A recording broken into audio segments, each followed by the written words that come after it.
rasa setiap hari kita berhubungan dengan ya permasalahan negara ini, ya Pak Mulyono ya.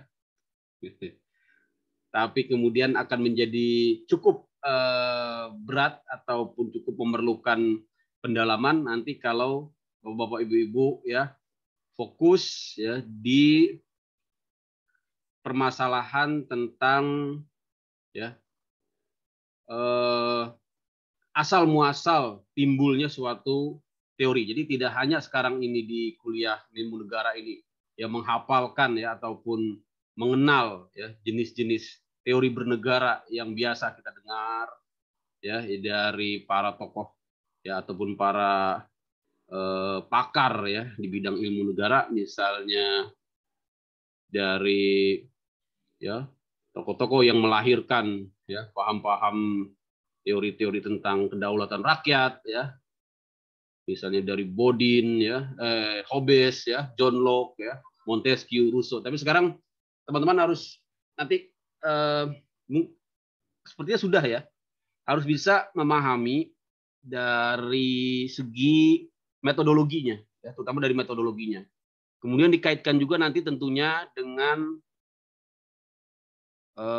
pemikiran ya, pemikiran hukumnya, dikaitkan dengan metodologi hukum juga gitu ya, karena kan memang ilmu negara ini bisa kita pelajari ya dari dua segi, terutama dari segi sosiologis yang banyak kita bahas ya di dalam ilmu negara ini. Sisi sosiologis itu misalnya ya ketika negara dianggap sebagai ya bangunan ya masyarakat ya, sebagai tubuh ya, sebagai bangunan sosiologis ya yang terdiri dari ya komunitas-komunitas masyarakat. Tapi kalau dikaitkan dengan hukum ya, negara itu dianggap sebagai suatu ya bangunan tubuh, bangunan struktur kekuasaan ya, struktur kekuasaan. Nah, pada kesempatan ini ya, Bapak Ibu, kita akan bahas di pertemuan kelima ini yang sebenarnya adalah sudah masuk ke pertemuan ke-9. Keempat, Pak. Keempat ya, berarti kali 2 kita masuk ke slide yang nomor 8 ya, nomor 7 dan nomor 8. Ya, slide nomor 7 dan slide nomor 8 ya. Yaitu tentang ya, nomor 7 itu tentang apa? Sudah lihat slide-nya, unsur-unsur negara ya.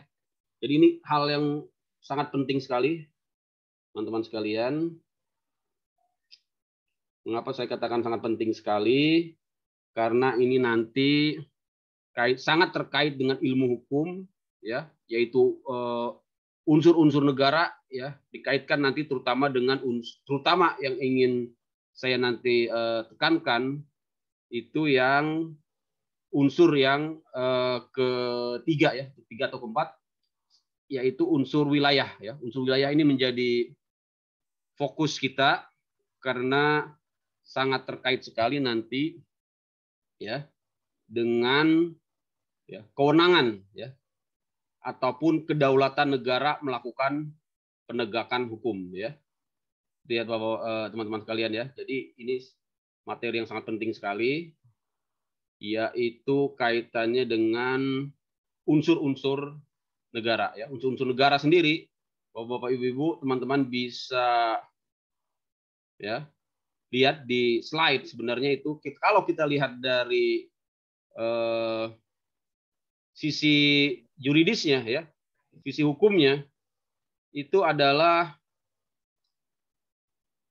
berasal dari sebuah konvensi internasional ya yang lahir ya di ya awal-awal abad ke-20, yaitu konvensi Montevideo di Uruguay ya. Di situ dijelaskan tentang ya unsur-unsur negara.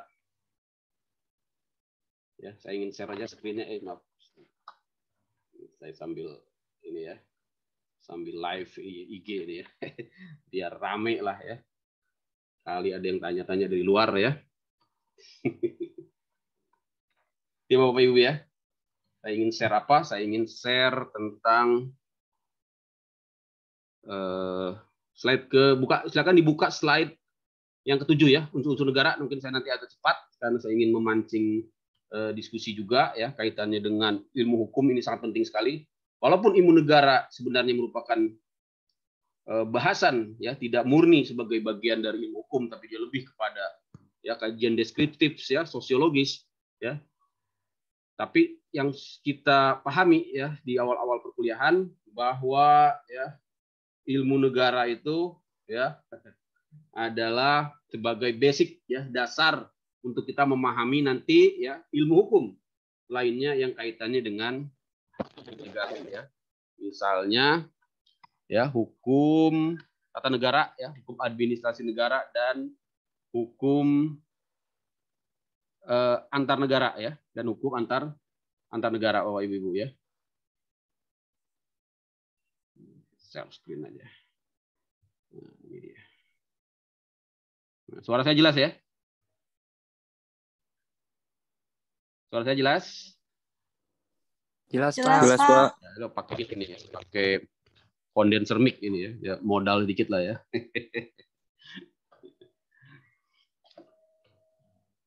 Nah, untuk unsur negara ya, pertama pengertian negara dulu ya. Pengertian negara tentunya ya sudah kita bahas di awal-awal pertemuan, tapi ini kita flashback lagi ya, terutama ya yang dikeluarkan di masa-masa awal ya munculnya negara, yaitu ya di masa Yunani kuno ya, yaitu dari Aristoteles ya. Sebelum Masehi sudah disampaikan gagasan ya, pengertian dari negara, yaitu sebagai apa? Sebagai apa nih? Sebagai sebuah bangsa gini. Memang kalau di masa-masa awal ya pengertian negara ini tentunya Aristoteles melihat ya kondisi pada saat itu ya, di mana negara itu memang timbul ya dari adanya perasaan senasib ya, perasaan senasib, kemudian adanya persamaan kepercayaan, selain itu adanya pertalian darah ya, ada juga pertalian keyakinan ya, sehingga membentuk suatu masyarakat yang teratur yang memiliki tujuan dan cita-cita yang sama ya. Ini juga diawali dengan ya sifat daripada manusia ya yang senang bermasyarakat, yaitu zon politikon ya, sehingga muncullah negara. Ini nanti kita kembangkan teori ini, pendapat-pendapat para tokoh tentang negara ini kaitannya dengan unsur-unsur negara, dan nanti tentunya yang terakhir sekali kita akan kaitkan dengan ya unsur hukumnya ya, dengan kaidah-kaidah hukumnya. Berikutnya ya kaitannya dengan pengertian negara ya, Bapak Ibu teman-teman sekalian.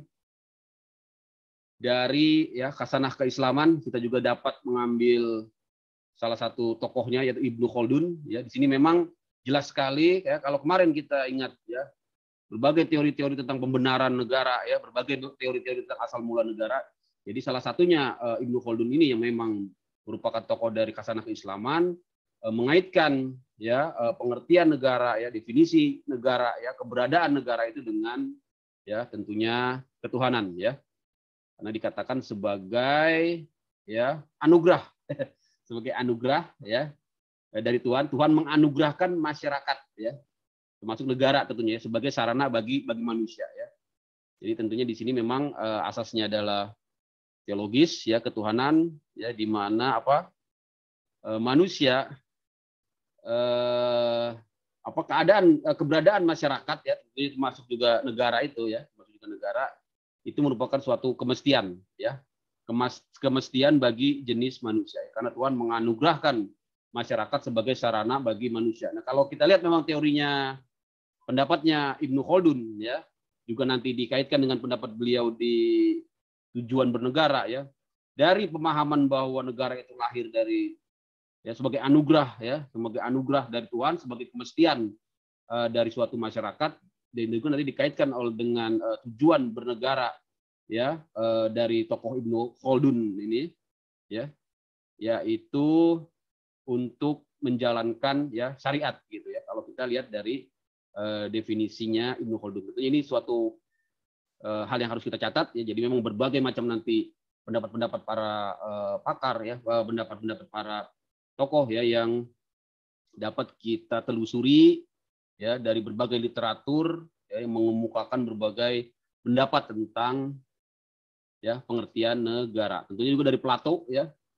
Plato ini mengatakan bahwa ya negara itu sebuah tubuh ya yang senantiasa maju berevolusi terdiri dari orang-orang. Saya kira ini bisa teman-teman dapatkan ya tentunya dari tokoh-tokoh yang lain juga ya, tidak terbatas di slide ini ya, dari Grotius ya. Dari definisi ini kita lihat Grotius itu ya apa? Negara adalah suatu ibarat perkakas gitu ya yang dibikin manusia untuk melahirkan keberuntungan dan kesejahteraan umum. Jadi memang kalau dikaitkan dengan ya berbagai definisi-definisi para tokoh ya dari zaman-zaman kuno gitu ya, selalu mengaitkan negara itu dengan tujuannya ya. Tadi misalnya Ibnu Khaldun dengan tujuan ketuhanan ya, ataupun Aristoteles ya dengan tujuan sebagai cita-cita masyarakat ya yang memiliki satu tujuan yang sama. Kemudian dijelaskan lagi oleh di sini Grotius, cita-citanya adalah tujuan daripada negara itu adalah kesejahteraan umum ya. Maka di sini juga nanti Bapak-bapak Ibu harus berpegang ya pada suatu teori bernegara yang sekarang tentunya menjadi dasar teoritis ya untuk kajian-kajian hukum, terutama hukum-hukum yang kaitannya dengan negara, yaitu ya negara kemakmuran ya, negara kemakmuran. Karena di sini juga jauh ya di abad-abad pertengahan ya tokoh Grotius juga menyatakan bahwa ya negara itu dibuat oleh manusia untuk melahirkan kesejahteraan ya. Begitu juga Hobbes ya tentunya dengan penekanan yang sedikit berbeda ya. Ibarat sebuah tubuh negara itu ya dibuat oleh orang secara beramai-ramai ya. Nah, dan tujuannya adalah alat untuk keamanan ya. Jadi memang Hobbes ini di tahun 1958 ya 1588 lebih kepada keamanan ya. Keamanan dan perlindungan ya. Saya kira itu ya. Nah, ini mungkin yang lebih kekinian atau sudah masuk ke dalam era modern, yaitu Rousseau yang sangat kita kenal ya, yaitu kaitannya dengan ya kedaulatan rakyat ya. Di sini dia menjelaskan ya bahwa negara itu adalah perserikatan ya. Jadi sudah menggunakan kemarin kalau kita ingat yang namanya teori perjanjian ya. Perserikatan dari mana? Dari rakyat ya, bersama-sama ya untuk melindungi dan mempertahankan hak masing-masing diri ya dan anggota-anggotanya ya yang tetap hidup ya dengan bebas merdeka ya. Itu ya Bapak Ibu ya. Nah, ini sudah ada beberapa prof kita yang bergabung ini di Instagram. Ada Prof Firman. Gitu ya. Bapak Ibu, kita lanjut lagi sesudah istilah negara tentunya banyak sekali ya. Terminologinya dari berbagai khasana, dari berbagai bahasa ya. Indonesia ya disebut juga kerajaan ya, itu juga masuk ke dalam definisi negara ya. Keraton ya, termasuk juga rakyat. Rakyat juga bisa dikatakan sebagai negara ya, karena nanti kalau kita ya istilah negara bisa direpresentasikan dengan berbagai dengan berbagai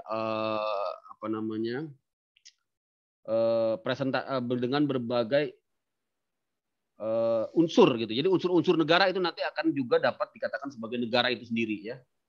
Ini sangat penting sekali ya, karena kadang-kadang kita mengeneralisir istilah negara itu hanya pada satu unsur saja ya. Padahal unsur negara itu ada rakyat, ya, ada wilayah, ya, ada kekuasaan, kedaulatan, ya, dan ada pemerintah, ya.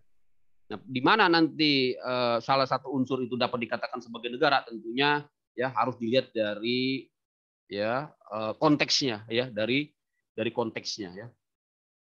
Ini menjadi permasalahan yang menarik gitu ya, ketika nanti ada perbenturan ya kepentingan ya, masing-masing mengistilahkan negara gitu ya. Misalnya ya kalau teman-teman cari di YouTube itu ada ya bagaimana seorang anggota dewan ya ketika dia dilakukan upaya paksa ya oleh penegak hukum ya, dalam hal ini KPK ya, mau masuk ke gedung dewan ya, melakukan upaya paksa penggeledahan ya, mungkin juga dilanjutkan nanti dengan ya penyegelan ya, mungkin juga nanti dilanjutkan dengan penyitaan ya, bahkan mungkin langsung melakukan kegiatan OTT di gedung dewan. Tapi kemudian ada seorang anggota dewan yang ya teriak-teriak dengan lantang, kami adalah negara gitu ya, kami sedang menjalankan tugas negara ya. Jadi KPK juga tugas negara, mewakili negara, DPR juga merasa dirinya negara ya, negara sama negara ya, ribut akhirnya ya di situ. Nah, itulah ketika kemudian ya masing-masing pihak itu ya mengklaim ya dirinya sebagai negara. Ini tentunya dari segi filosofisnya ya, tapi kalau dari segi yuridisnya tentunya harus kita nanti bedah ya, kewenangan masing-masing pihak gitu ya. DPR juga misalnya memiliki tugas dan fungsinya sebagai ya legislatif. Apakah dengan fungsinya legislatif kemudian KPK tidak bisa masuk melakukan ya upaya paksa ya dalam rangka mencegah, dalam rangka menindak, dalam rangka menegakkan hukum korupsi ya. Nah, tentunya itu harus kita lihat gitu ya, harus kita bedah, harus kita analisa ya, harus bisa kita kita petakan permasalahan hukumnya gitu ya. Tapi itu ya yang kemudian salah satu contoh ketika istilah negara ini digunakan secara serampangan gitu ya, ataupun digunakan ya untuk menjustifikasi ya satu pihak yang sebenarnya tidak mewakili negara itu secara proporsional gitu ya. Itu ya Bapak Ibu ya, ini memang bahasanya agak ya jelimet. Itu ya. Jadi istilah negara ini ya, penafsiran negara. Jadi negara memang bisa saja seorang penguasa ya, bisa saja negara itu merupakan persekutuan rakyat, bisa saja negara itu diartikan pemerintah ya, wilayah, ya, bahkan juga dikatakan sebagai kas negara ya, dikatakan juga sebagai fiskus ya, dikatakan juga sebagai harta. Jadi ini dalam konteks ya. Ya kalau dalam konteks sedang penegakan hukum tindak pidana korupsi ya, tentunya negara yang hadir di situ adalah negara dalam pengertian adalah pemerintah ya, dalam konteks sebagai ya KPK sebagai penegak hukum korupsi. Jangan kemudian dibenturkan dengan tugas kedewanan gitu ya. Kalau saya memandangnya seperti itu ya. Sehingga tidak tepat ketika kemudian ada anggota dewan ya untuk teriak, oh saya negara gitu ya. Saya sedang menjalankan tugas negara gitu ya. Jangan diganggu-ganggu ya, tugas negara Anda sebagai anggota dewan tentu tetap berjalan gitu ya. Tapi penegakan hukum di bidang korupsi yang juga merupakan tugas negara ya, bagian dari tugas kenegaraan ya, juga salah satu yang lebih lebih khusus lah kalau saya katakan ya, untuk dikedepankan pada kondisi itu gitu ya Bapak Ibu ya. Yang pelan-pelan ini.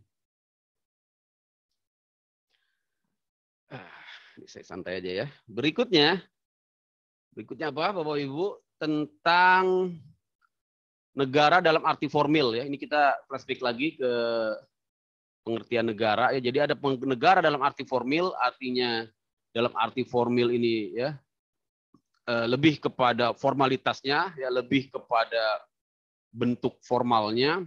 Jadi yang dimaksud dengan negara dalam arti formil tidak lain dan tidak bukan ya adalah ya pemerintah ya. Memang dalam pengertian formil negara itu adalah pemerintah ya.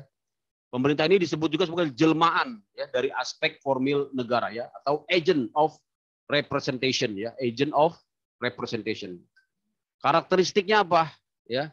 Karakteristiknya memang ya memiliki kewenangan ya, memiliki hak ya, memiliki privilege ya untuk melakukan paksaan secara fisik ya, paksaan fisik secara legal ya. Itulah satu-satunya yang dapat dibenarkan, paksaan fisik secara legal ya di dalam suatu negara ya, yaitu dilakukan oleh pemerintah ya, dalam hal ini sebagai ya aspek formil dari negara. Itu yang harus kita pahami ya.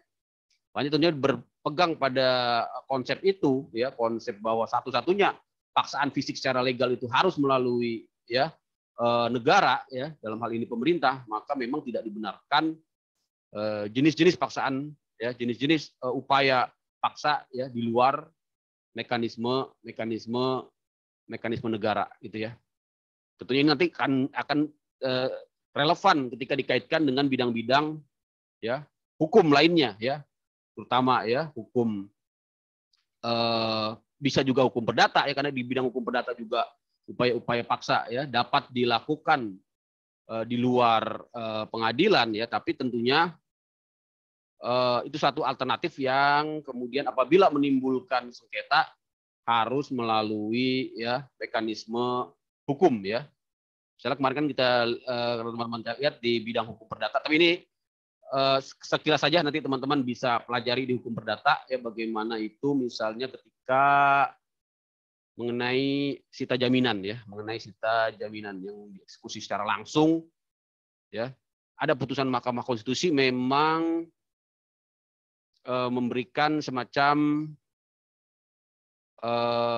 pembolehan gitu ya, atau alternatif ya kan, atau alternatif opsi gitu ya, tidak harus melalui mekanisme pengadilan, tapi itu kalau memang dilakukan secara sukarela. Tapi saya belum mempelajari secara utuh ya putusan MK-nya, nanti teman-teman catat aja ini, silakan nanti di cross check ya masing-masing terkait dengan bagaimana putusan MK terkait dengan masalah sita jaminan ya, yang biasanya ya disalahgunakan oleh debt kolektor ya, melakukan kekerasan ya hingga melanggar ya pidana tentunya ya, karena sudah ada perbuatan-perbuatan yang memenuhi unsur-unsur pidana di dalamnya gitu ya.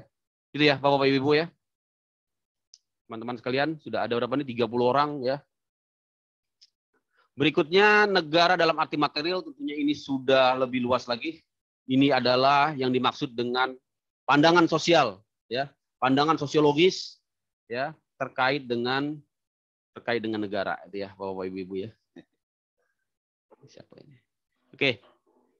Berikutnya unsur-unsur negara. Nah, ini kita akan langsung saja ke sini. Bapak Ibu harus ingat ya, ini nanti kemungkinan keluar di ya UTS yaitu tentang Konvensi Montevideo 1933 tentang unsur-unsur, salah satunya berisi tentang ya unsur-unsur negara ya. Ada 5 di sini, 4 unsur keempat. Unsur pertama sampai dengan unsur keempat atau keempat unsur pertama ya disebut dengan unsur konstitutif, yang terakhir disebut dengan unsur deklaratif. Apa itu? Yaitu harus ada penghuni ya atau rakyat, penduduk, warga negara. Kemudian harus ada kekuasaan ya, wilayah atau lingkungan kekuasaan, dan harus ada kekuasaan tertinggi ya, penguasa atau kedaulatan ya, harus ada kesanggupan berhubungan dengan negara lain ya. Dan terakhir adanya pengakuan ya. Itu ya teman-teman ya. Nah, ini nanti kita akan bahas terutama di bagian wilayah karena ini sangat penting sekali. Jadi unsur-unsur negara itu dapat dibagi 2 dari tadi 5 unsur itu. Yang pertama adalah unsur konstitutif ya, artinya negara dipandang sebagai satu kesatuan politis yang bersifat konkret ya, atau negara in concreto. Yang unsur yang berikutnya yaitu negara sebagai konsep ilmu politik telah terwujud unsur penghuni, wilayah, dan pemerintah. Jadi kalau unsur yang wajib atau unsur yang primer ya, yaitu unsur penghuni ya, unsur wilayah, dan unsur pemerintah ya. Nah, kita akan bahas dari penghuni dulu ya. Jadi untuk bicara tentang penghuni ya, penduduk itu juga ya diartikan macam-macam ya. Pertama penduduk ya, yaitu semua manusia, orang yang mendiami ya wilayah negara. Ya. Lazimnya disebut juga sebagai rakyat. Nah, ini adalah istilah-istilah umum ya. Tapi nanti yang paling penting adalah istilah hukum yang disebut dengan warga negara ya, karena di sini mengandung ikatan hukum ya antara manusia, dalam hal ini warga negara ya, subjek ya sebagai subjek hukum ya, juga nanti ya sebagai ya memiliki ikatan hukum ya dengan negara. Ya, jadi dalam perspektif yuridis, rakyat ini adalah warga negara atau non warga negara, juga warga negara asing ya, WNA ya, warga negara asing. Jadi warga negara individu yang mempunyai ikatan hukum dengan satu negara ya. Sedangkan penduduk bisa terdiri dari warga negara dan bisa terdiri dari orang asing atau warga negara asing. Ya, warga negara sendiri dibagi dua, yaitu warga negara asli dan warga negara keturunan turunan asing. Ini gambarnya ya, jadi kriteria warga negara ya, bisa dari kelahiran atau dari naturalisasi ya. Yang dari kelahiran ada dua jenis ya, pengakuan sebagai kewarganegaraan, yaitu menurut darahnya ya, ius sanguinis, dan menurut tempat kelahirannya ya, atau ius soli. Ya. Ius sanguinis itu menurut keturunan ya, atau darahnya, atau menurut tempat kelahiran ya. Nanti tergantung ya negara mana ya. Negara-negara bisa menggunakan ius sanguinis untuk kriteria kewarganegaraannya, bisa juga menggunakan ius soli ya, ius soli. Tentunya ini kalau nanti ada kelahiran ya, misalnya di negara yang bukan tempat berdomisilinya gitu ya. Itu ada negara yang bisa bayi yang lahir di negara tersebut diakui sebagai ya, memiliki kewarganegaraan ya. Atau bisa juga menggunakan pertalian darah ya, menurut darah atau keturunan dari garis keturunan dari orang tuanya ya, atau ius sanguinis. Ini nanti tergantung dengan peraturan masing-masing negara ya. Untuk Indonesia mungkin silakan nanti dicek lagi ya. Indonesia saya kira menggunakan ius sanguinis ya. Ius sanguinis ya. Bisa juga menggunakan ius soli ya. Termasuk juga naturalisasi tentunya ya. Termasuk juga naturalisasi. Dan ini memang bisa menimbulkan konflik, terutama ketika ius sanguinis dengan ius soli ya, menimbulkan konflik atau masalah kewarganegaraan, karena nanti bisa menimbulkan dua kewarganegaraan ya. Bisa menimbulkan dua kewarganegaraan ya. Misalnya Indonesia menganut tadi ya ius sanguinis berdasarkan ya kewarganegaraan bapaknya ya, atau ibunya ya, atau orang tuanya. Tapi si anak juga mendapatkan kewarganegaraan dari ius soli ya, tadi ya, ketika dia dilahirkan di negara yang bukan ya tempat domisili ya, ataupun di luar dari bangsa keturunan Indonesia misalnya ya, di luar negeri lah gitu ya gampangnya. Dia juga mendapatkan kewarganegaraan di misalnya taruhlah di Australia ya, atau di negara-negara yang menganut ius soli ya. Akibatnya si anak ini bisa memiliki multiple ya, dual atau bahkan multiple nationality ya. Ini memang suatu pilihan, suatu opsi ya. Indonesia sendiri memang tidak menghendaki adanya multiple nationality ya, ataupun dual nationality ya. Tapi pada prakteknya ya, memang karena di negara-negara selain Indonesia ya mengizinkan ya pemilikan adanya dua kewarganegaraan dan dual nationality ini ya. Kemudian juga naturalisasi ya, artinya perbuatan hukum yang menyebabkan seorang memperoleh kewarganegaraan. Itu ya, teman-teman ya. Nah, ini skema penghuni, tadi skema kewarganegaraan, sekarang skema penghuni. Jadi penghuni ya, atau rakyat ya, penduduk suatu negara itu ya terdiri penghuni negara ya, bisa jadi penduduk dan bukan penduduk ya. Penduduk itu warga negara dan orang asing ya. Karena perbedaan dasar dalam menentukan kewarganegaraan dapat menyebabkan seorang memiliki tadi ya kewarganegaraan rangkap ya, atau bahkan tidak memiliki kewarganegaraan. Ini yang tidak boleh ya, orang tidak memiliki kewarganegaraan atau stateless itu termasuk ya, termasuk yang bertentangan dengan ya hak asasi ya, karena ya orang manusia itu harus ya dinaungi gitu ya, dilindungi oleh suatu negara ya. Kondisi stateless ini ya berakibat kepada ya hilangnya hak-hak asasi manusia ya, karena tidak bisa mengakses ya pelayanan publik ya, yang ada di dalam suatu negara. Itu ya teman-teman. Nah, ini yang sangat penting sekali yang mungkin akan saya jelaskan nanti di slide berikutnya juga ada kaitannya dengan unsur wilayah ya. Jadi unsur wilayah ini ya. Untuk unsur wilayah ya, teman-teman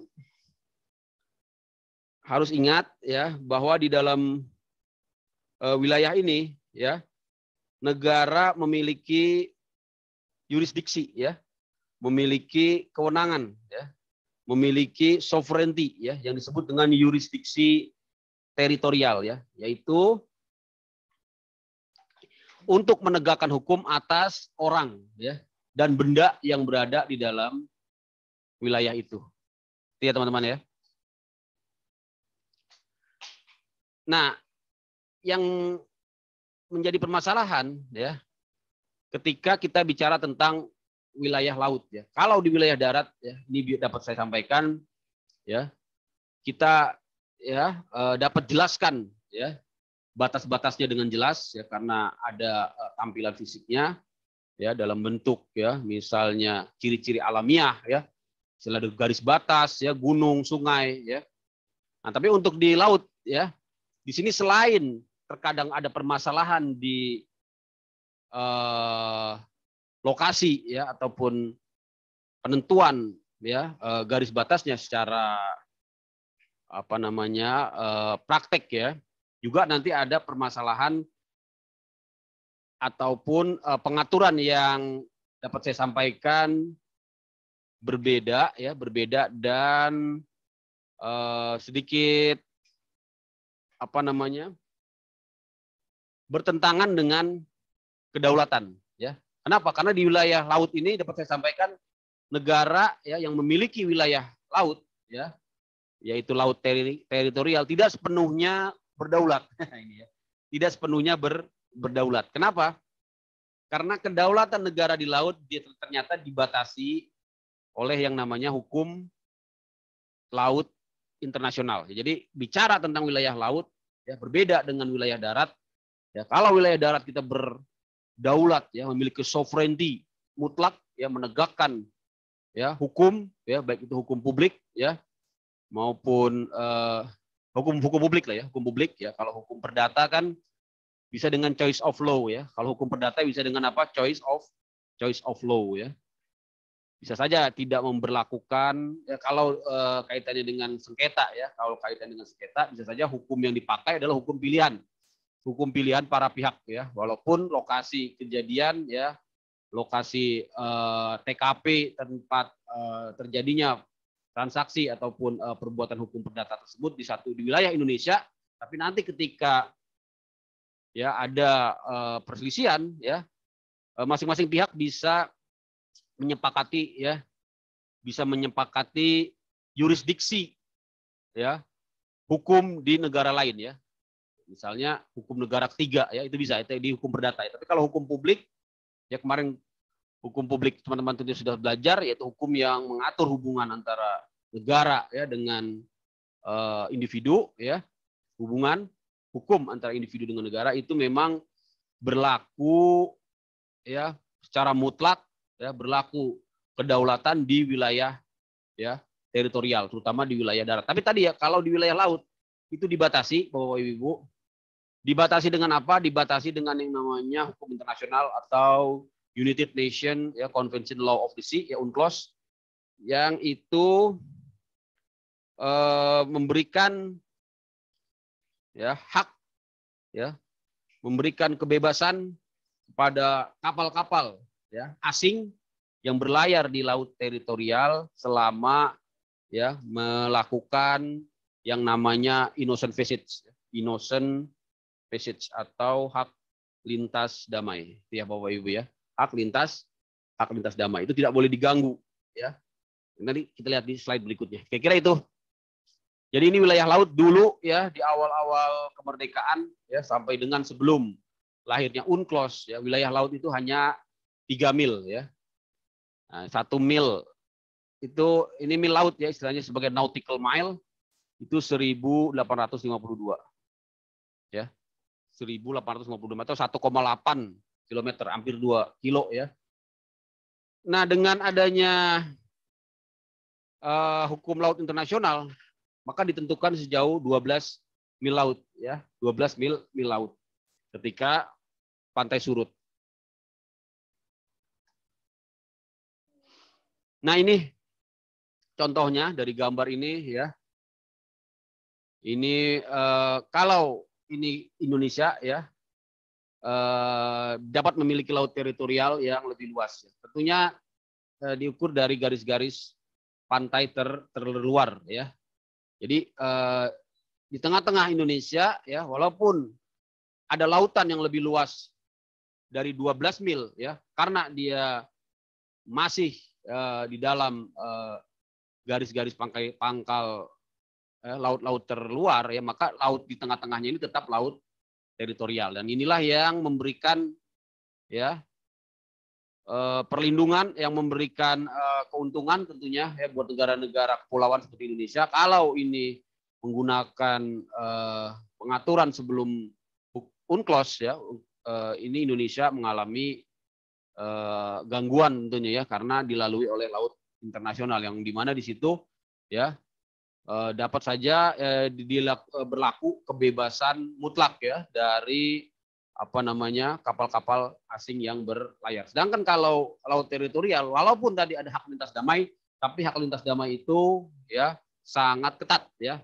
Sedikit saja terjadi pelanggaran, ya, itu bisa gugur hak lintas damainya. Apa persyaratan-persyaratannya? Nanti kita lihat di slide berikutnya, ada 11 gitu, ya. Ada 11 larangan untuk kapal-kapal yang hendak melintas, ya.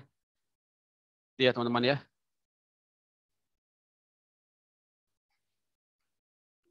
Berikutnya, unsur yang ketiga yaitu pemerintahan, ya. Jadi kalau ada yang mau bertanya silakan, ya, langsung aja, ya. Bisa raise hand ataupun langsung di unmute mic-nya, ya. Berikutnya adalah unsur pemerintahan, ya. Unsur pemerintahan ini unsur ketiga tadi, ya. Tadi yang pertama unsur rakyatnya, unsur wilayahnya. Nanti khusus untuk wilayah saya ingin jelaskan lebih detail lagi, ya, sehingga teman-teman bisa memahaminya, ya. Jadi untuk unsur pemerintahan, ya, adanya suatu pemerintahan yang berkuasa terhadap seluruh wilayah dan segenap rakyat merupakan syarat, ya, mutlak adanya suatu negara. Jadi pemerintahan ini jelas merupakan suatu syarat mutlak, ya, syarat primer, ya. Kemudian kekuasaan, ya, jadi pemerintahan dan kekuasaan. Apa itu kekuasaan? Yaitu kedaulatan, ya.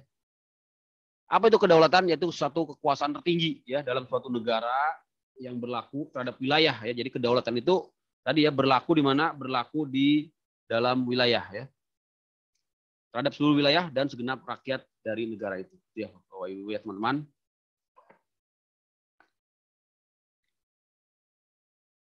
Nah, ini, ya, definisi dari kedaulatan kita bisa lihat, ya. Jadi bersifat asli, tertinggi, tidak dapat dibagi, ya. Asli ini maksudnya, ya, bukan berasal dari kekuatan lain, murni, ya, dari, ya, kekuatan, ya, ataupun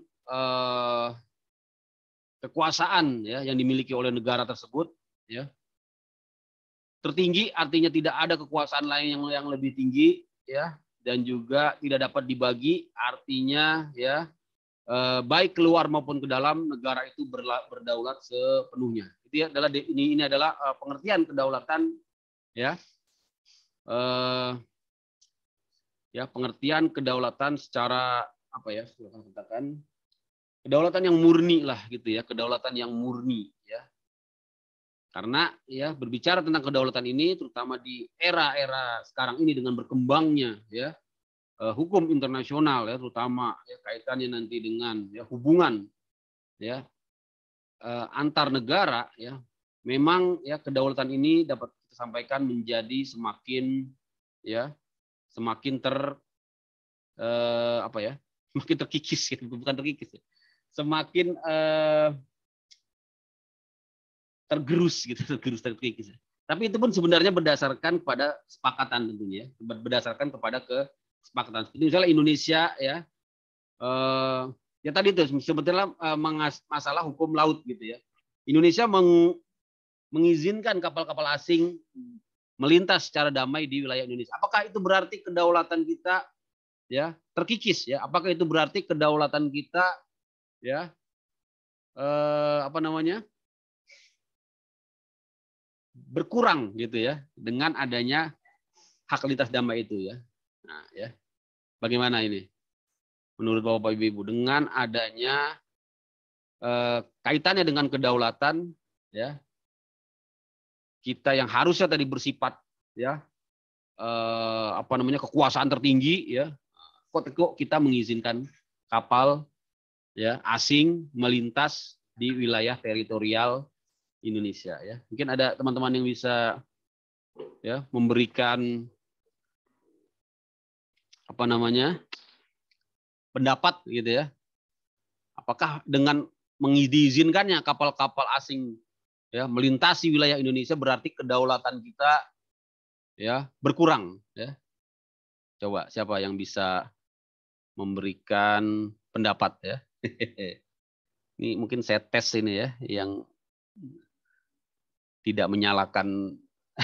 Biasanya kan saya tanya yang nyalain kamera ya. Sekarang sebaliknya coba ya. Ya. Coba siapa ya? Nggak apa-apa ya. Coba Fikri Maulidina ya. Saya mau tes ini. Ada nggak Mbak Fikri? Mbak apa Mas ini? Karena iya Pak. Oh Mbak, Mas ya. Ini sambil kerja Pak. Ya nggak apa-apa. Tapi denger ya. Iya kelas dengar Pak. Oke. Coba ya. Menurut Mas, Bapak apa Mas nih? Ini masih muda suaranya nih. Menurut Mas Fikri, dengan adanya ya kapal-kapal asing yang diizinkan ataupun bukan diizinkan sebenarnya, yang bebas gitu ya, berdasarkan hukum internasional lewat yang melintas di perairan teritorial Indonesia, apakah itu berarti kedaulatan Indonesia ya sedang berkurang gitu ya? Atau Indonesia berdaulat tidak penuh ya, tidak tidak penuh lah gitu ya, tidak penuh ya dengan adanya kapal-kapal yang melintas tersebut. Coba pendapat Mas Fikri gimana? Bisa ya? Masih bisa ini nggak? Masih bisa diulang, ngomong? Pak. Hah? Suaranya tadi. Suaranya kurang kedengeran. Bisa Pak. Hah? Iya kurang jelas. Ya, kurang jelas. Masa sih kurang jelas? Apakah dengan konsep kedaulatan itu kan kekuasaan tertinggi ya? Kekuasaan tertinggi, kekuasaan yang tidak bisa dibagi ya, kekuasaan yang bersifat asli ya. Dengan masuknya kapal-kapal asing ya, bebas melintas di wilayah laut teritorial Indonesia ya, apakah itu ya menjadikan kedaulatan Indonesia ya berkurang gitu ya, menjadikan kedaulatan Indonesia kalah gitu ya, ataupun kalah ya, dikesampingkan gitu ya oleh hukum internasional. Bagaimana menurut Mas Fikri? Ini kedaulatan versus hukum internasional ya, hukum laut internasional. Bisa memberikan ini? Lagi ada ini ya, lagi ada trouble. Ya lagi closing Pak, jadi agak nggak konsen. Oh ya udah ya, jangan dipaksain. Yang lain kalau nggak bisa. Yang lain, nah ini siapa nih? Saya coba Izin ya. jawab Pak, boleh Oh Pak. ada yang volunteer ini yang suka nih. Mana dia? Pak Muryono ya? Pak Muryono apa siapa tadi? Ini saya stop share. Saya Pak ya. Zun. Zun ini, Zun mau luar biasa ini ya. Biasa di luar. Biasa di luar Pak. Biasa di luar ya. Masuk angin iya, nanti Pak. kalau di luar terus ya. Silakan. Bagaimana? Izin menjawab Pak. Jadi boleh. Untuk kedaulatan negara Indonesia itu terhadap hak lintas damai ya Pak di Betul. perairan Indonesia itu kan memang untuk mengenai hak tersebut itu kan sudah ada ketentuan hukum internasionalnya ya Pak. Betul. Lalu di Indonesia itu juga dituangkan di PP nomor 36 ya kalau nggak salah. Undang-undang perairan ya. Ya, undang-undang perairan juga. Wah, ini kebetulan juga Mas ada Jun ini ya di bidang laut ya. Iya, Pak. Mantap. Jadi untuk di PP 36 itu kan ada tahun 2002 itu dia membahas mengenai hak dan kewajiban kapal asing dalam melaksanakan lintas damai di Betul. perairan Indonesia. Jadi Ya. dalam pelaksanaannya itu setiap kapal asing itu yang melintas di perairan Indonesia itu wajib dan harus tunduk pada ketentuan hukum internasional dan hukum nasional Indonesia. Jadi Oke. sudah dijelaskan harus tunduk terhadap hukum nasional Indonesia. Jadi kedaulatan negara Indonesia itu tentunya tidak jatuh ya, walaupun adanya lintas damai tersebut. Seperti itu, Pak. Mantap. Saya kira udah ya the best lah jawabannya ya. Mungkin ada yang bisa nambahkan lagi, kayaknya sih udah komplit lah tadi ya. Jadi memang begitu ya.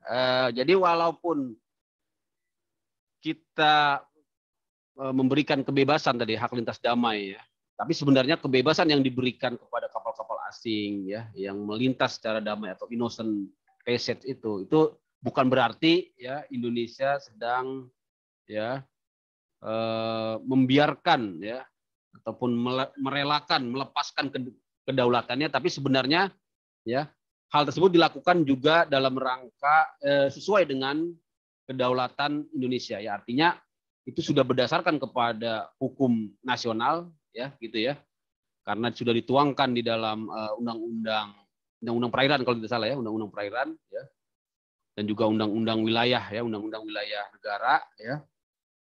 Dan walaupun itu sudah ada di hukum internasional ya, tapi sebenarnya hukum internasional yang tadi tentang innocent passage itu juga sudah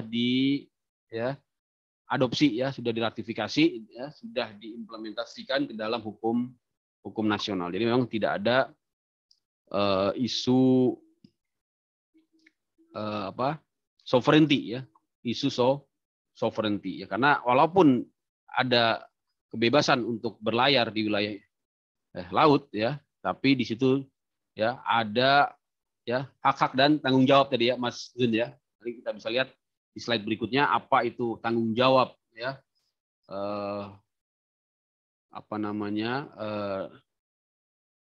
hak-hak, larangan-larangan terutama ya, larangan-larangan yang tidak boleh ya dilanggar ya oleh kapal-kapal yang melintas secara damai di wilayah perairan ya laut teritorial Indonesia ya. Saya kira itu ya. Jadi itu tadi saya lemparkan satu masalah, jawabannya bagus sekali dari Mas Zun yang kebetulan juga memang bergerak di bidang ya perikanan dan kelautan ya. Jadi itu ya, dan jangan lupa tentunya makan ikan ya. Karena itu ya sangat ya sehat gitu ya. Saya kira itu ya. Untuk kedaulatan teman-teman bisa pahami, semoga bisa dipahami ya. Ini teori-teori kedaulatan ya. Nanti kita lihat di slide berikutnya juga ada ya, berbagai macam teori kedaulatan. Tentunya ini teori kedaulatan Tuhan ya. Artinya kedaulatan kekuasaan ya, kewenangan ya negara ya untuk ya menegakkan hukum ya di wilayah teritorial ya, atau untuk ditaati secara penuh ya oleh warga negaranya. Ini berasal dari yang pertama teori kedaulatan Tuhan, yaitu ya bahwa sumber kedaulatan itu adalah dari Tuhan. Ini sudah saya jelaskan saya kira ya di slide berikutnya. Juga teori kedaulatan rakyat dari Rousseau ya dan John Locke. Teori kedaulatan negara ini tokohnya Jelinek dan Paul Laban ya. Kemudian teori ya kedaulatan hukum ya, Van Kant dan Krab ya. Jadi apa itu kedaulatan tadi ya? Kekuasaan tertinggi ya, kekuasaan tertinggi. Tapi lagi-lagi kekuasaan tertinggi itu ya tentunya tetap ya di dalam batas-batas hukum internasional ya. Karena nanti kalau dalam kondisi-kondisi ekstrim ya, misalnya ketika negara itu melakukan kedaulatan tapi melanggar ya hukum internasional yang bersifat jus cogen, nanti teman-teman ingat ya namanya jus cogen itu hukum internasional yang bersifat emptory norm ya, artinya hukum internasional yang bersifat mutlak ya, atau tidak dapat dilanggar ya. Ini biasanya kaitan dengan hak asasi manusia ya.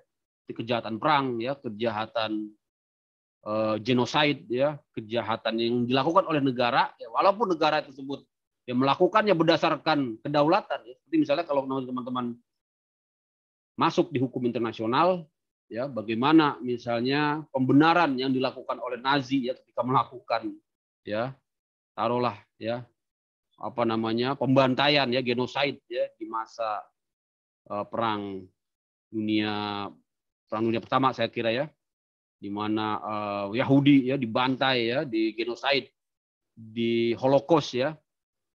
Nah, itu pembenaran yang dilakukan oleh Nazi pada saat itu, yaitu Hitler. Dia mendasarkannya kepada kepentingan nasional, ya, kepada teori kedaulatan, ya, dengan mengatakan bahwa kami sedang ya menyelamatkan negara kami, ya, kami sedang menyelamatkan negara kami dari ancaman, ya, dari apa namanya suatu kondisi yang membahayakan, gitu ya, sehingga alibi-alibi itu ketika Nazi dihadapkan ke Mahkamah Internasional. Ya, nah itulah yang disampaikan ya. Tapi kemudian hakim ya Mahkamah Internasional yang pertama ya di Nuremberg dulu ya, di Nuremberg dan juga di Tokyo ya, di Jepang ya, untuk mengadili kejahatan perang Nazi, termasuk juga kejahatan perang Jepang ya, dan juga kejahatan. Padahal ya kalau pada saat itu sebenarnya ya semuanya yang melakukan kejahatan perang juga ya, tapi memang karena kebetulan yang kalah ya. Yang kalah adalah pihak Nazi dan kawan-kawan ya, termasuk Jepang dan juga Rusia, sorry kok Jepang, Rusia ya, Nazi dan saya lupa ya, nanti teman-teman bisa cek lagi ya, saya lupa ya.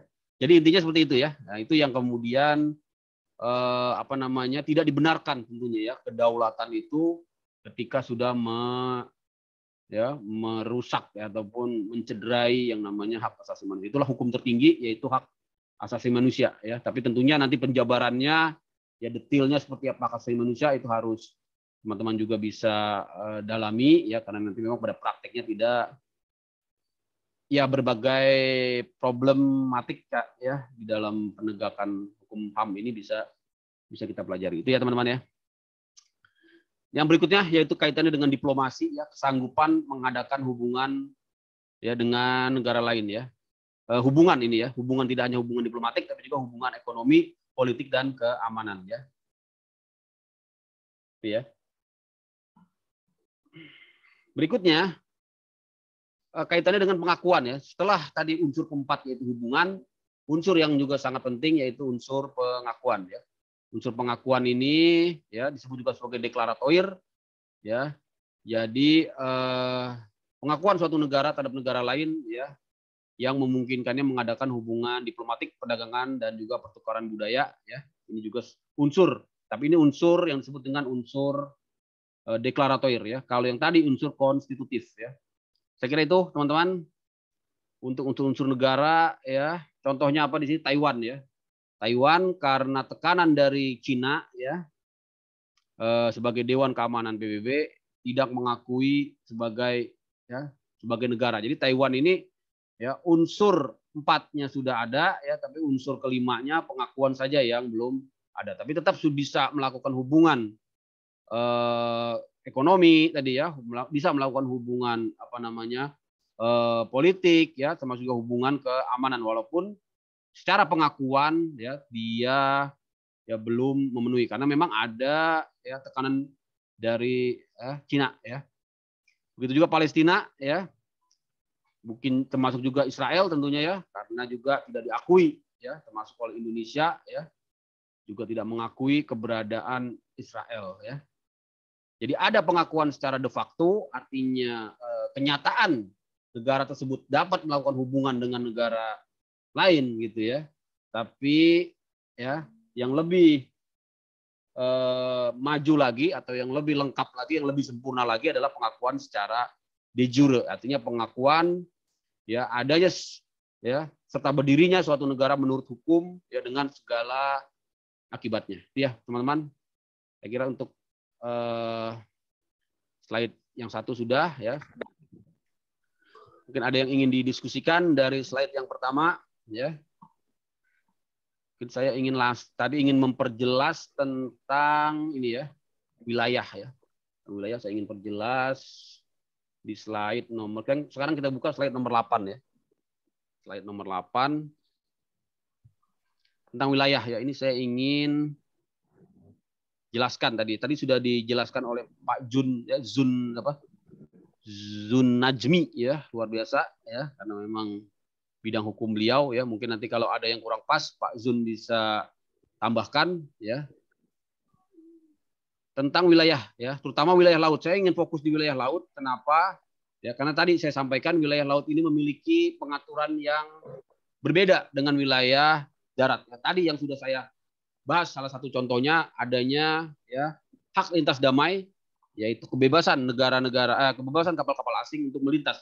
Ya, tapi ternyata memang kebebasan ini tidak mutlak ya, karena juga dibatasi ya oleh larangan-larangan yang tidak boleh dilanggar, dan juga dibatasi juga oleh hukum ya nasional ya, walaupun ini menjadi perdebatan ya, karena mazhab hukum laut ini ada dua ya, ada yang memang mazhabnya strict dan memang ada mazhabnya liberal ya. Yang mazhabnya strict ini artinya memberlakukan hukum laut internasional itu secara strict, artinya tadi itu ya, tidak boleh lagi ada pengaturan-pengaturan di luar UNCLOS ya. Tapi memang faktanya Indonesia selain menggunakan UNCLOS juga di dalam hukum nasionalnya memberikan pengaturan yang sedikit berbeda dengan UNCLOS. Nanti kita lihat ya. Mungkin nanti Mas Jun bisa menambahkan ya. Nah, jadi untuk wilayah laut ini ya, kalau kita kaitkan dengan hukum ya, dengan hukum laut ya. Hukum laut itu maksudnya hukum laut internasional ya. Jadi yang dimaksud dengan wilayah laut adalah termasuk juga ya, tanah yang ada di bawahnya gitu ya. Tanah yang ada di bawahnya ya. Bahkan termasuk juga dasar laut ya, yang ada di bawah dasar laut juga itu merupakan wilayah yang menjadi yurisdiksi ya dari negara ya, menjadi negara ya. Jadi bicara tentang wilayah laut itu sampai ke dasar lautnya ya. Bahkan ya sampai ke tanah di bawah dasar laut ya. Misalnya ada pengeboran ya, pengeboran minyak bawah laut ya kan, atau panas bumi ya di bawah laut, itu kalau dia masuk ke dalam wilayah laut teritorial, termasuk nanti ya untuk eksplorasi dan eksploitasi sumber daya alam, ternyata suatu negara berhak sampai dengan yang namanya zona ekonomi eksklusif. Nah, ini yang harus kita ingat-ingat ya, karena ada 8 ya lapisan ataupun zona laut ya, yang memiliki konsekuensi hukum yang berbeda-beda masing-masing zonanya ya. Yang pertama yaitu laut pedalaman atau internal water, ini ya memiliki kewenangan penuh kita negara ya Indonesia dan negara-negara kepulauan, negara-negara perairan ya. Perairan pedalaman ya, perairan pedalaman, internal water ya, ini sama kedaulatannya dengan di darat ya. Apa itu contohnya? Tentunya danau ya, sungai ya. Nggak boleh kalau di danau ya. Nah, tapi ada yang namanya nanti perairan kepulauan. Nah, kita juga punya ya jalur kepulauan ya. Itu selat-selat ya yang digunakan kapal-kapal, termasuk juga untuk pelayaran internasional ya, boleh lewat di perairan kepulauan ya, alur laut kepulauan, ALK ya. Ada 3 ya kalau nggak salah ya, Mas Jun ya. Mas Jun mungkin sudah ya mengarungi samudra ya, 3-tiganya. Alur laut kepulauan ya, ada 3 jalur ya di Pulau Jawa ya, Pulau Sulawesi di daerah Laut Sulawesi ya. Nanti lihat di slide berikutnya ada jalur-jalurnya. Kemudian laut teritorial ya, territorial water ya, yang jaraknya 12 mil gitu ya. Dan juga yang perlu teman-teman pahami ya, untuk hukum laut ya, kedaulatan negara menegakkan ya hukum sampai di zona tambahan. Tapi di zona tambahan nanti kita lihat hanya jenis-jenis hukum tertentu yang menjadi kewenangan negara ya. Tidak semua jenis hukum ya. Jadi memang pembidangan hukum di sini harus kita pegang ya. harus kita kuasai ya, sehingga kita tahu di lapisan mana suatu hukum bisa ditegakkan. Berikutnya zona ekonomi eksklusif, dari namanya kita tahu ini kaitannya dengan hukum-hukum ekonomi ya, kaitannya dengan pemanfaatan sumber daya ekonomi ya, baik itu ya sumber daya alamnya maupun sumber daya ya sumber daya ikan ya, hewaninya ya, sumber daya hewaninya ya. Termasuk juga pemanfaatan ya sumber daya alam yang ada di atas ya, laut, termasuk juga di bawah laut. Kemudian landas kontinen, ini perluasan dari zona ekonomi eksklusif ya, karena negara Indonesia juga berada di ya tepi benua ya, landas kontinen, sehingga mendapatkan tambahan zona ekonomi eksklusif sampai dengan 300 mil ya, 300 mil laut. Jadi sangat luas sekali di daerah laut Samudra Hindia tentunya ya, Bapak Ibu ya, teman-teman. Terakhir di laut lepas atau laut internasional. Nah, di ini juga ternyata ada hukumnya, walaupun namanya laut lepas ya, lautan bebas ya, diterjemahkan juga laut bebas ya, laut lepas, high seas atau laut internasional, ternyata di sini ada hukumnya ya, ada hukum. Ada hukum-hukum internasional yang berlaku di sini, nanti kita akan lihat apa itu. Yang terakhir adalah kawasan ya, dasar samudra, juga di sini ada hukumnya ya. Jadi tidak ya bukan wilayah memang ini wilayah tak bertuan, tapi bukan berarti wilayah tak berhukum ya. Ada hukumnya di situ ya. Nah, ini satu-satu kita bahas sampai nanti menjelang maghrib ya. Mudah-mudahan bisa kita selesaikan. Nanti teman-teman bisa bertanya, silakan.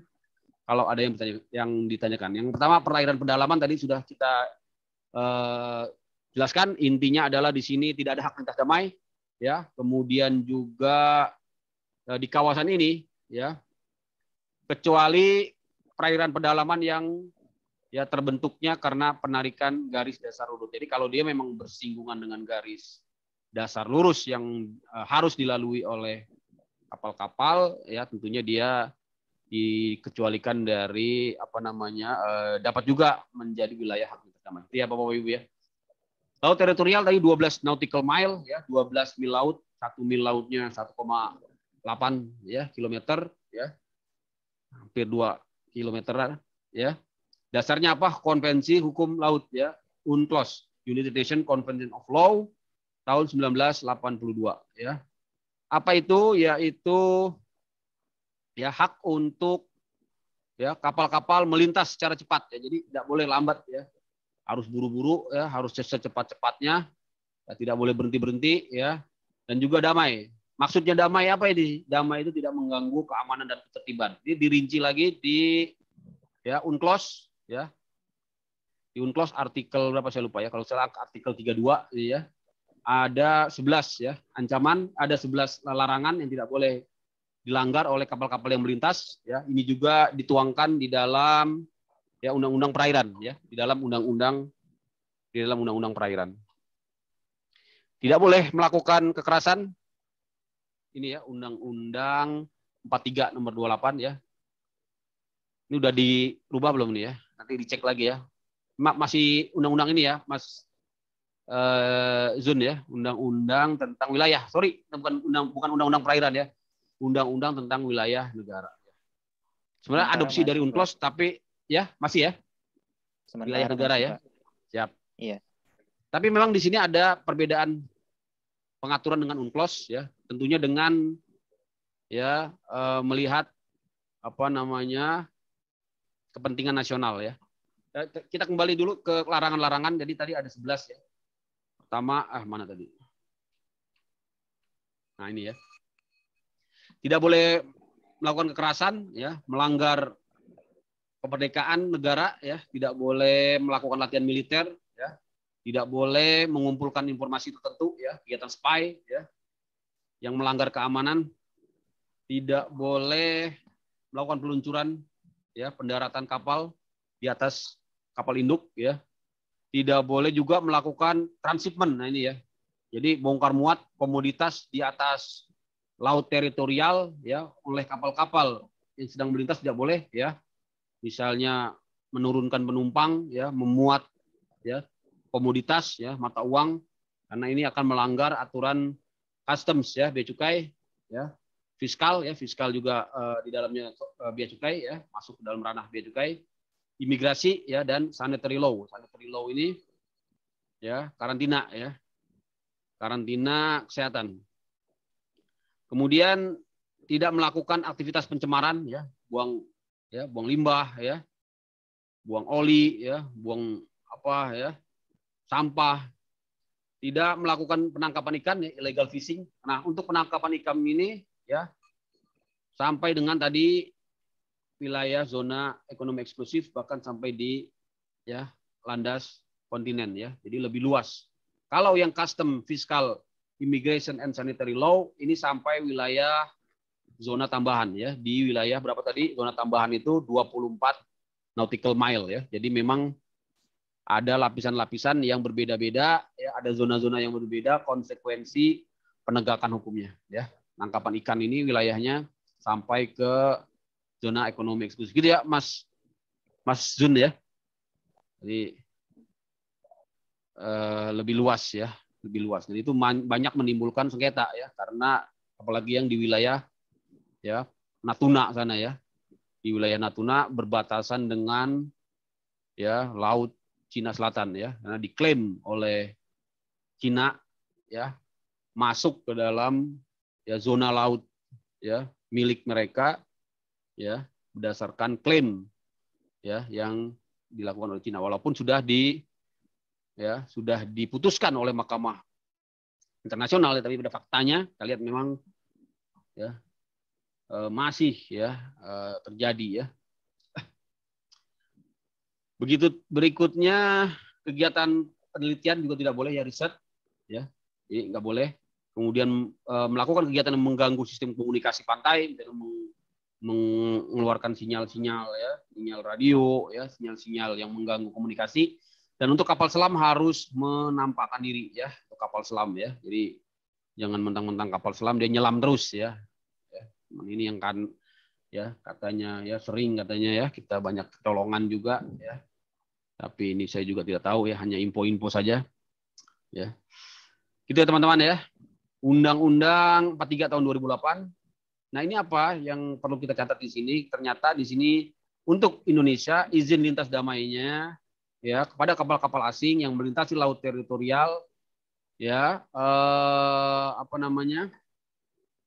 ditentukan di dalam Undang-Undang Nomor 43 tahun 2008, di mana di sini ya harus dengan ya izin ya, karena di sini pemerintah memberikan izin lintas damai.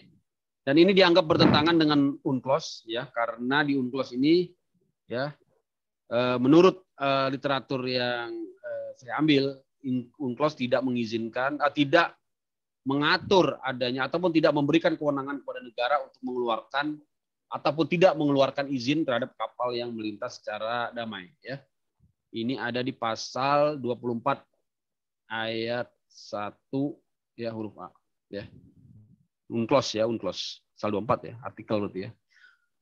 Jadi negara pantai dilarang menetapkan adanya persyaratan yang berakibat penolakan ataupun pengurangan hak lintas damai. Tapi ternyata Indonesia mengambil sikap yang sedikit berseberangan dengan UNCLOS, karena memang ini penafsiran juga ya. UNCLOS pun bisa ditafsirkan juga ya, karena kemudian diimplementasikan di dalam hukum nasional kita dengan penafsiran yang tadi ada penafsiran yang bersifat strict ya, ada juga penafsiran yang bersifat liberal. Artinya memandang UNCLOS itu hanyalah sebagai guidance gitu ya, guidance artinya masih memberikan kewenangan kepada negara untuk memberikan pengaturan yang lebih rinci. Jadi tidak berbeda sebenarnya, hanya merinci gitu ya. Saya kira ini teman-teman ya, tadi bisa teman-teman dalami ya tentunya terkait dengan ini. Mungkin Mas Jun sudah pernah sedikit banyaknya mendengar masalah ini. Hak lintas damai juga harus berdasarkan perizinan ya. Ada ini Mas Jun atau yang lain? Bapak ya? Hah? Gimana? bertanya nih Pak. Siapa nih? Mas Jun ya? Adi Pak. Oh, Adi SH tadi, Adi MKH. Iya Pak. Izin nanya Pak. Itu kan Boleh. tadi ada beberapa poin Pak ya. Hak lintas dalam kan. Lintas Nah, kan damai. kalau ngelihat lintas damai, sorry, lintas damai. Ya kan kalau ngelihat apa ya, luasnya Indonesia itu kan mayoritas Betul, memang betul. laut Pak ya. Nah, ini Betul. dari beberapa 70%. poin itu ya pelanggaran yang sering terjadi di Indonesia itu apa ya Pak? Apakah pengambilan ikan atau apa Pak? Baik. Saya sih belum riset secara ini ya, tapi memang karena saya juga kebetulan di bidang ini ya, laut juga ya, walaupun nggak pernah di laut ya, minimal instansi saya bekerja juga kaitannya dengan pelanggaran-pelanggaran di laut ya. Memang dari 11 ini ya tadi ya misalnya kapal selam kita juga mendengar secara berita lah minimal ya, ada katanya kapal-kapal selam yang asing gitu ya melintas ya, kita tidak tahu karena keterbatasan alat deteksi kita ya. Ini memang sangat ya berbahaya sekali. Termasuk juga misalnya terutama ini yang nomor 6 nih Pak ya, masalah pelanggaran di bidang customs ya, fiskal, penyelundupan ya, karena memang wilayah Indonesia ini terutama di perbatasan ya dengan Malaysia ya, terutama Singapura di Selat Malaka ya. Di situ ada kebutuhan akan produk-produk ya, produk-produk yang menjadi kebutuhan masyarakat perbatasan ya, masyarakat pesisir yang dapat diambil dari Malaysia dan Singapura ya, seperti baju-baju ya, tekstil ya, dan itu kemudian diselundupkan. Mengapa diselundupkan? Karena memang baju-baju tersebut dilarang gitu ya, dilarang karena tujuannya untuk melindungi industri dalam negeri ya, terutama industri tekstil itu banyak sekali ya. Biasanya tekstil ya, baju garment, kemudian juga termasuk juga elektronik ya, memang sangat sulit untuk diberantas ya, minimal dikurangi gitu ya.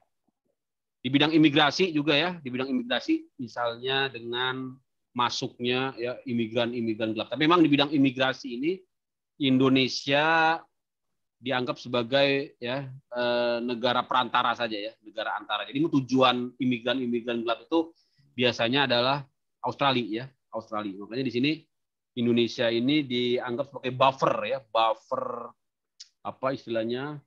buffer border lah gitu ya, sebagai perbatasan yang membatasi pergerakan imigran gelap ke Australia. Makanya Australia sangat berkepentingan sekali ya terhadap penegakan hukum imigrasi oleh Indonesia ya, karena itu nanti akan menjadi keuntungan buat Australia ya, karena pasti mereka tertahan dulu di Indonesia ya. Dan sebenarnya Indonesia ya kalau mau istilahnya ya ngerjain Australia gitu kan, kadang-kadang kan Australia suka kurang bagus juga ya hubungannya dengan kita ya, istilahnya kita merem aja lah gitu ya, nanti imigran ya dari negara-negara yang ya berkonflik ya, misalnya dari Timur Tengah itu akan membanjiri Australia, dan itu menjadi masalah yang sangat krusial buat Australia. Kemudian juga sanitary law, saya kira juga ya, sanitary law ya, pencemaran juga ya, ini banyak sekali saya kira memang pelanggaran-pelanggaran yang terjadi ya. Tentunya ini menjadi permasalahan hukum ya, permasalahan hukum. Nanti teman-teman bisa teliti lah itu ya di skripsinya ya, Pak Mas Jun, saya kira ya bisa ya nanti bikin skripsinya tentang hukum laut ya, mengapa masih ada ya banyak ditemui ya pelanggaran, terutama mungkin illegal fishing. Kalau Mas Jun ini ya, atau Mas Adi nanti juga bisa ya, ini menarik. Saya kira itu ya. Bagus pertanyaannya. Saya kira itu untuk zona laut ya. Ini yang paling penting ya, zona tambahan ini seluas 24 mil ya. Artinya ini tambahan dari wilayah laut teritorial yang 12 mil ditambah 12 mil lagi menjadi 24 mil. Ini merupakan kekuasaan khusus yang diberikan kepada negara untuk mencegah pelanggaran ya terhadap aturan-aturan kepabeanan ya, aturan-aturan di bidang fiskal ya, fiskal itu pajak ya. Karena kepabeanan itu juga menegakkan hukum pajak, artinya kaitannya dengan barang-barang yang ya memiliki utang terutang penerimaan negara ya pajak, bisa juga penerimaan negara bukan pajak, kemudian juga imigrasi dan perikanan ya. Jadi di wilayah 24 mil laut ini ya boleh dilakukan ya penegakan hukum kepabeanan. Misalnya ya melakukan pencegahan terhadap masuknya kapal ya dari luar yang diduga gitu ya membawa tidak hanya mencegah tentunya kalau sudah membawa barang-barang yang berbahaya ataupun barang-barang yang melanggar ya narkotika ya ataupun itu misalnya barang-barang yang tidak diberitahukan ya secara benar ya itu tidak hanya dicegah ya tapi juga bisa ditegakkan hukum kepabeanan, artinya harus dibawa ditindak gitu ya, ditindak. Gitu juga di bidang imigrasi dan di bidang perikanan. Untuk perikanan tentunya lebih luas lagi tadi yang kita sampaikan karena dia kaitannya dengan pemanfaatan sumber daya laut ya, itu sampai dengan wilayah ya zona ekonomi eksklusif. Nah ini ya, jadi dasarnya ini landas kontinen yaitu pinggiran luar tepi kontinen ya yang jaraknya paling jauh 350 ya sorry ya bukan 350 mil laut ya kalau dia berada di tepi kontinen. Ini zona ekonomi eksklusif, intinya ini kaitannya dengan pemanfaatan sumber daya alam ya, itu hak pantai, hak dari negara ya. Selain itu tidak ya, jadi tidak bisa kita menegakkan hukum kepabeanan ya, misalnya ada bongkar muat ya di zona ekonomi eksklusif ya, itu belum ada pelanggaran ya. Itu belum ada pelanggaran. Ya. Kecuali ketika nanti kaitannya dengan ini ya. Bongkar muat sumber daya alam gitu. Jadi ya sebenarnya yang ditindak itu sumber daya alamnya ya, pengambilan sumber daya alamnya, pengambilan sumber daya alam yang ada di laut ya. Nah, ya. Tapi kalau transshipment saja ya, kalau masih di zona ekonomi eksklusif itu belum ya, karena dia belum masuk yurisdiksi pengaturan kepabeanan ya, belum masuk yurisdiksi pengaturan kepabeanan. Ya, misalnya ada penyelundupan, ya artinya di situ ada bongkar muat itu belum ya, belum bisa dikatakan penyelundupan ya. Tapi kalau dia mengambil sumber daya alam di situ, nah itu sudah masuk pelanggaran ya, masuk ke dalam pelanggaran. Pelanggaran misalnya hukum perikanan ya, kalau itu kaitannya dengan ikan ya, kalau itu kaitannya dengan pemanfaatan sumber daya yang lain ya tentunya bisa dilakukan juga penindakan ya, misalnya kaitannya dengan kekayaan bawah laut ya, atau tadi ya misalnya juga mengenai kegiatan termasuk yang tadi ya yang pelanggaran-pelanggaran yang 11 tadi itu ya, pelanggaran yang 11 itu kalau itu kaitannya dengan eksplorasi dan eksplorasi sumber kekayaan alam ya, itu tentunya menjadi kewenangan dari negara pantai. Ya teman-teman ya. Nah, kemudian untuk laut lepas ini wilayah yang sudah sangat jauh sekali, tidak dikuasai oleh satu negara pun, tapi di sini ya berlaku yang namanya di sini berlaku prinsip kebebasan ya, tapi tetap dalam batas-batas hukum internasional ya. Kebebasan apa? Kebebasan memasang kabel, kebebasan berlayar, kebebasan penerbangan juga di sini bebas ya.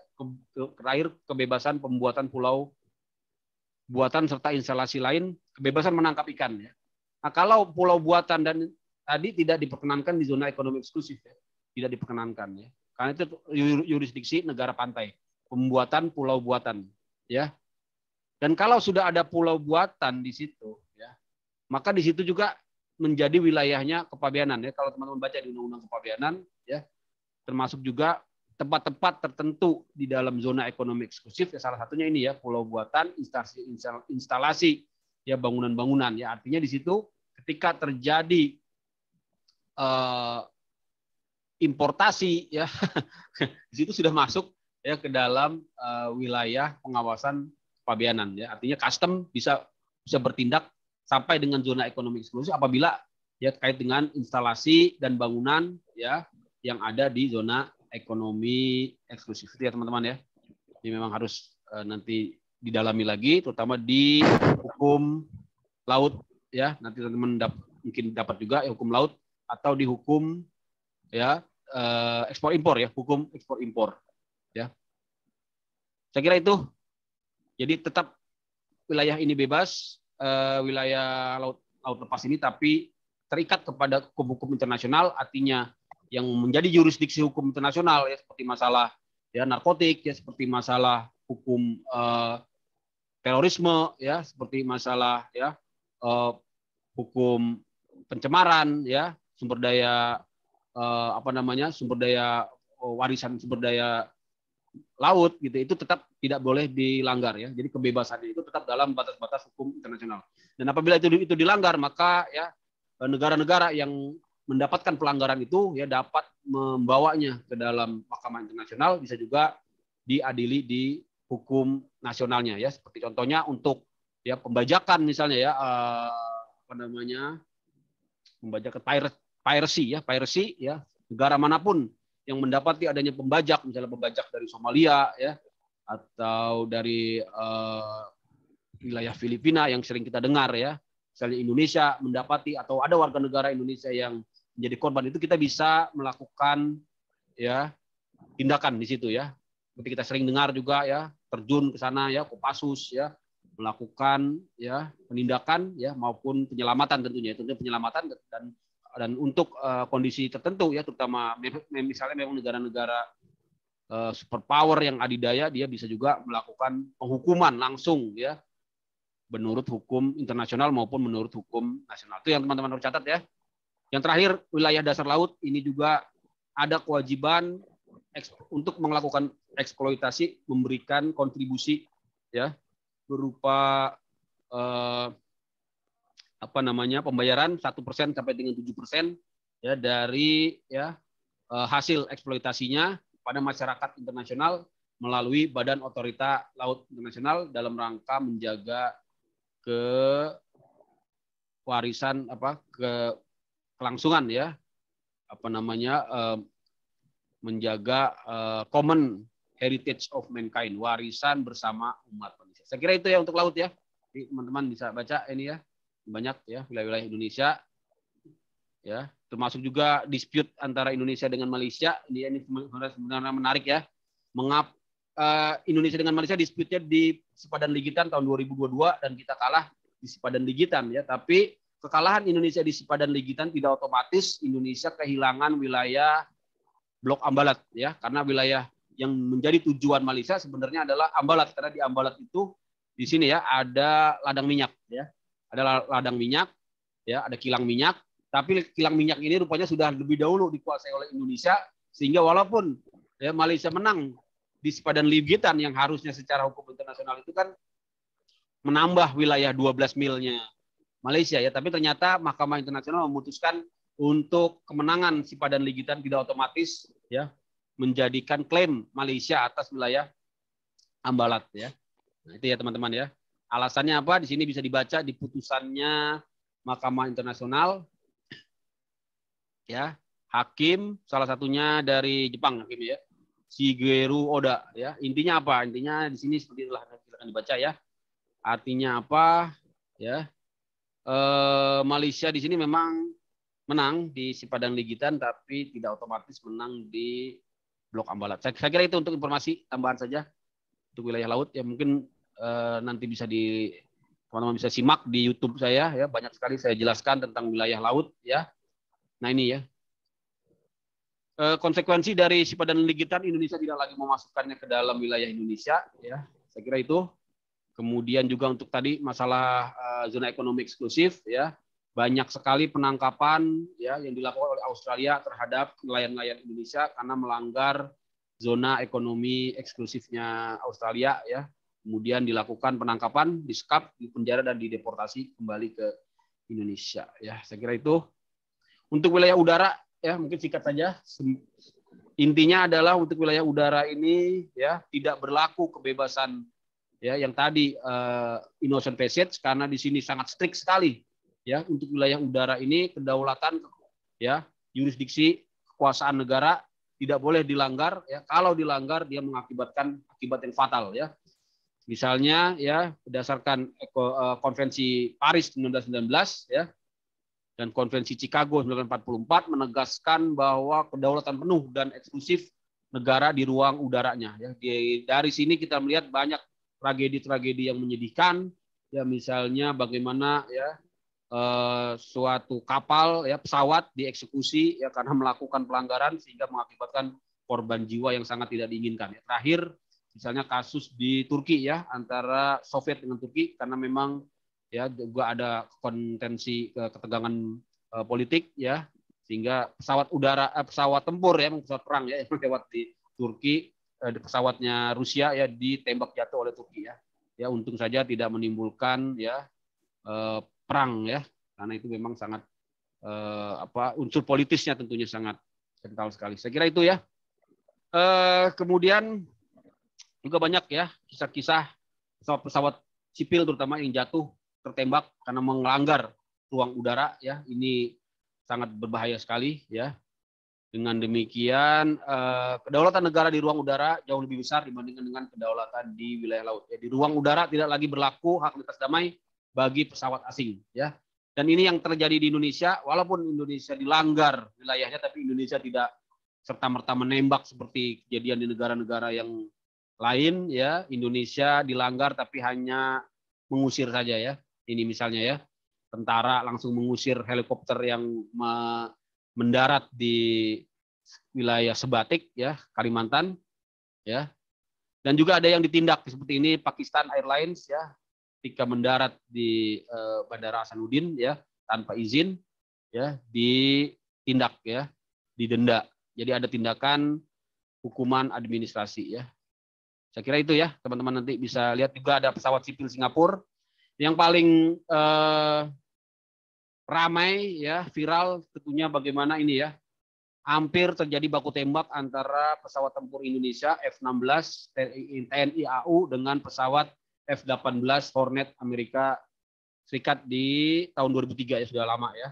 Jadi ketika itu posisinya ya pesawat F-18 Amerika masuk ke perairan ke wilayah udara Indonesia tanpa izin. Kemudian justru sebaliknya pesawat F-16 kita yang terkunci ya. Dan di sini ya hampir saja ditembak oleh Amerika. Ini memang berat kalau sudah menghadapi permasalahan dengan negara-negara adidaya ya. Saya kira itu ya teman-teman. Saya kira ini materi yang bisa saya sampaikan. Ya, kalau nanti masih ada pertanyaan ya bisa lanjut di YouTube saya ya. Silakan di komen di situ tentang ya wilayah ya, terutama wilayah udara dan wilayah darat ya. Kita akhiri pertemuan ini ya. Dari saya, terima kasih atas perhatian teman-teman. Sebelumnya saya foto dulu sama-sama, ada 33 personil ya. Mungkin yang mau ya menyalakan kameranya boleh ya, yang tidak pun tidak apa-apa ya. Karena ya jangan sampai ya jadi beban lah gitu ya. Oke, ini sudah saya abadikan, saya kasihkan ke siapa? Saya kasihkan ke Mas Yoga aja ya, Mas Yoga. Mas Yoga, Yoga Aditya Ramadan ya. Sebagai bukti baik, Pak. Kehadiran. Baik, terima kasih teman-teman. Kita akhiri ya pertemuan keempat tentang unsur-unsur negara ya. Alhamdulillah sudah selesaikan. Nanti untuk pertemuan berikutnya kita lanjut lagi di slide nomor ya 9 ya. Pertemuan kelima ya, slide nomor 9 tentang kedaulatan negara dan slide nomor 10 tentang konstitusi. Baik, kalau tidak ada yang ditanyakan gimana? Kita akhiri ya. Kita akhiri. Terima kasih pada teman-teman sekalian yang sudah ya bersabar ya, menyaksikan, mendengar ya, dan menyimak ya. Saya akhiri. Assalamualaikum warahmatullahi wabarakatuh. Selamat sore, selamat malam ya, menjelang malam ya. Terima kasih. Ya, selesai. Terima kasih, Pak. Ya, Terima sama-sama. kasih, Pak. Terima kasih, Waalaikumsalam, Pak. Pak. Ya, Terima kasih. Waalaikumsalam. Terima kasih, Pak. Sore. Terima kasih, Pak. sore. Terima kasih, Pak.